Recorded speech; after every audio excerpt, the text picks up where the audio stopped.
I guess good afternoon where you are. My name is Yash. I'm a PhD candidate in political science at the University of Cincinnati. Today I'm presenting part of my doctoral dissertation, which looks at militant masculinity and the aesthetics of vigilantism in India.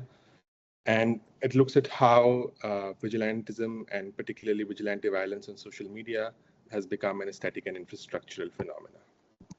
I'll try and play this reel. Let me know. I mean, it's okay if it doesn't have the sound, but yeah.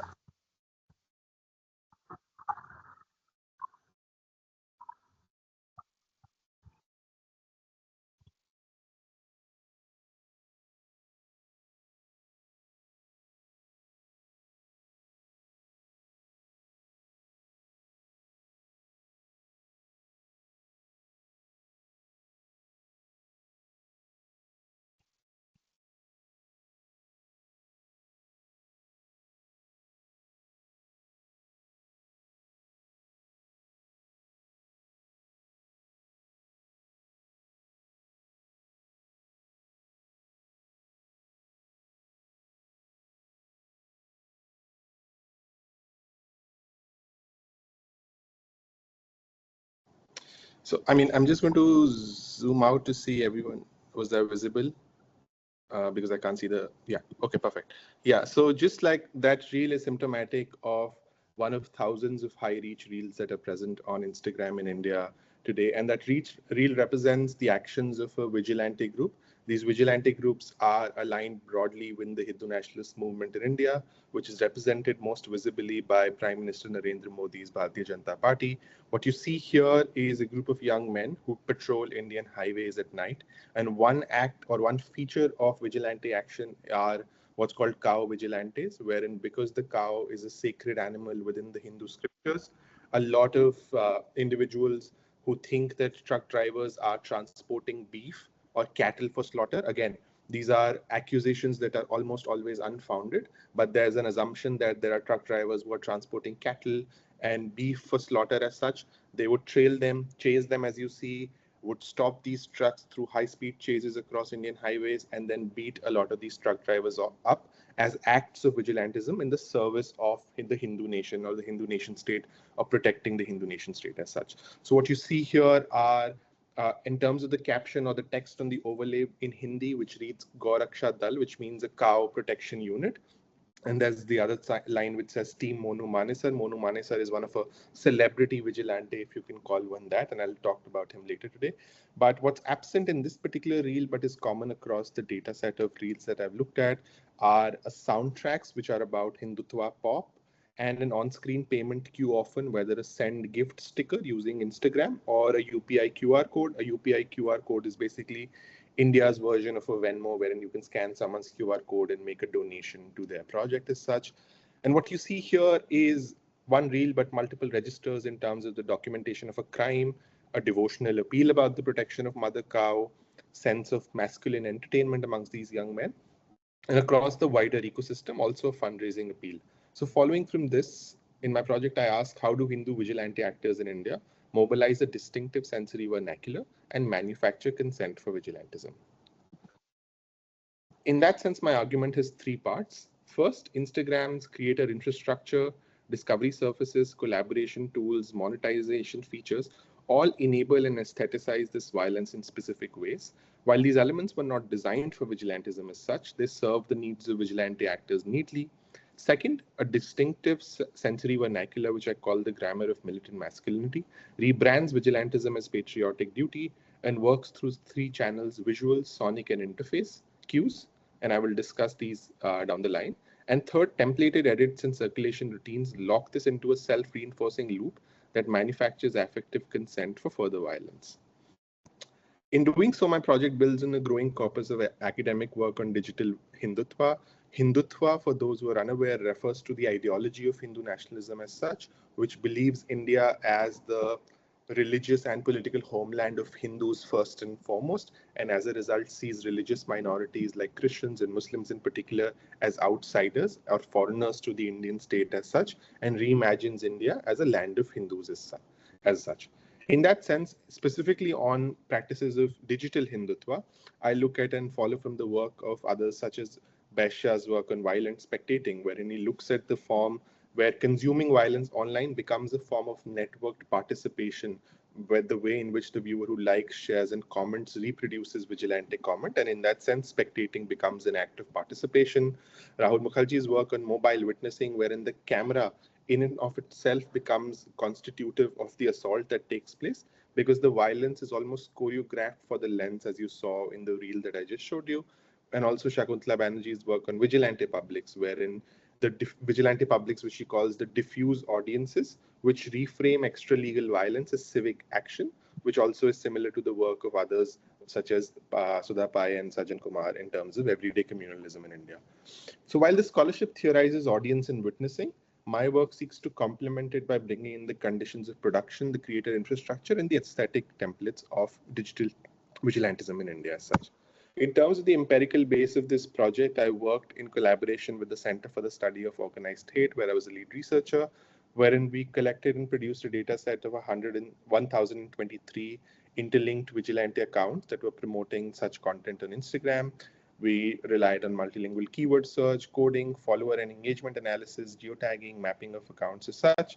And there was a qualitative analysis of these reels, including a close reading of visual, sonic, and interface elements.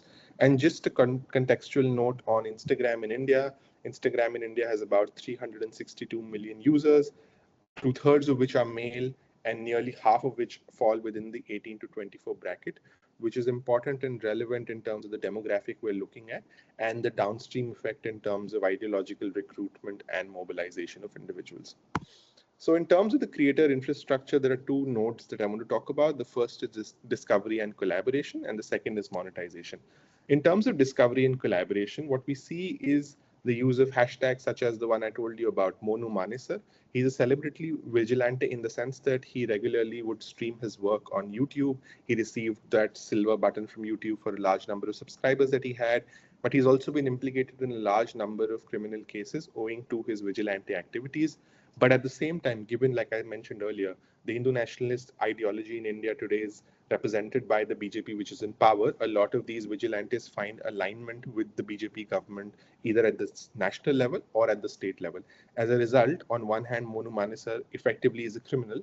On the other hand, he is also a state actor who finds support in police forces, finds support in local administrative officials as such, and as a result has become this kind of fulcrum around which a lot of vigilante content is noted, wherein his hashtag using his names are either seen as deference or alliance with him, or a lot of vigilante actors would use his hashtag to attract attention for the kind of work they're doing within this wider political economy of vigilantism that we see in India.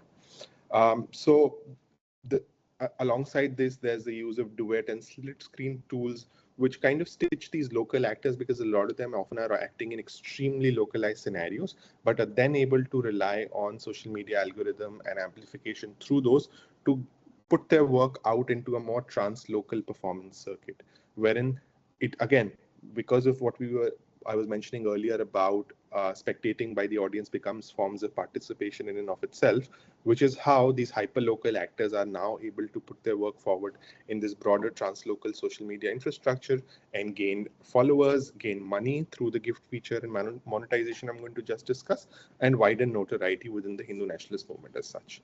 And what's evident here is, again, the fact that the engagement symmetry is important, as violent reels in my database saw roughly 3 times the views of non-violent content from the same account.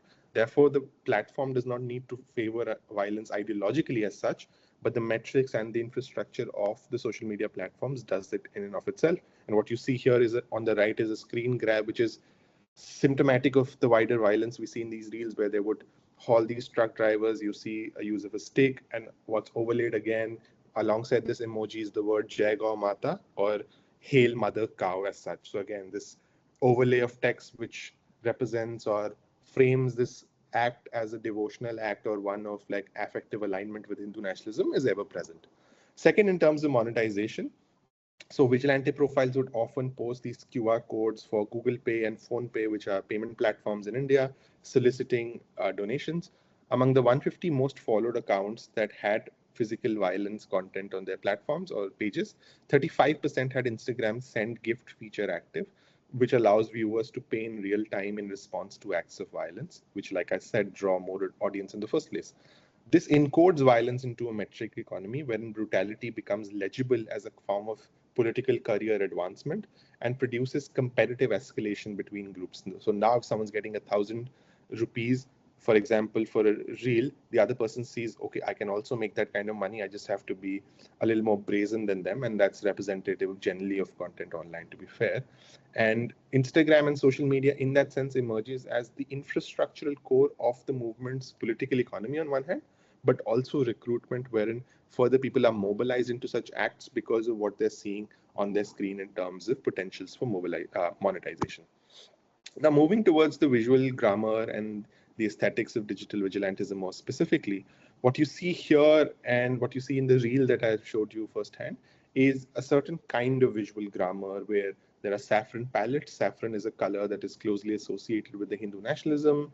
There's tilak, which is like a kind of marker that you put on your forehead within the Hindu tradition.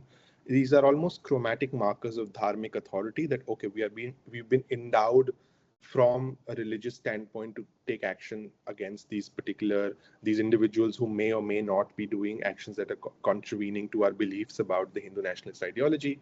And as a result, there are aggressive typographies, threat captions, and there's the camera movement that you saw from in the last video, which is almost about an action cinema wherein there's a chase, the man is running with the camera, he's pointing to other places, almost as if you're watching an action movie as such. The handheld pursuit and the slow motion confrontation. The text here on this slide that is overlays, which says that we saved 35 cattle as such. Again, how verified these claims are besides the point, but that is seen as a justification for the act of almost displaying this man as prey because he is the supposed accused in this case as such.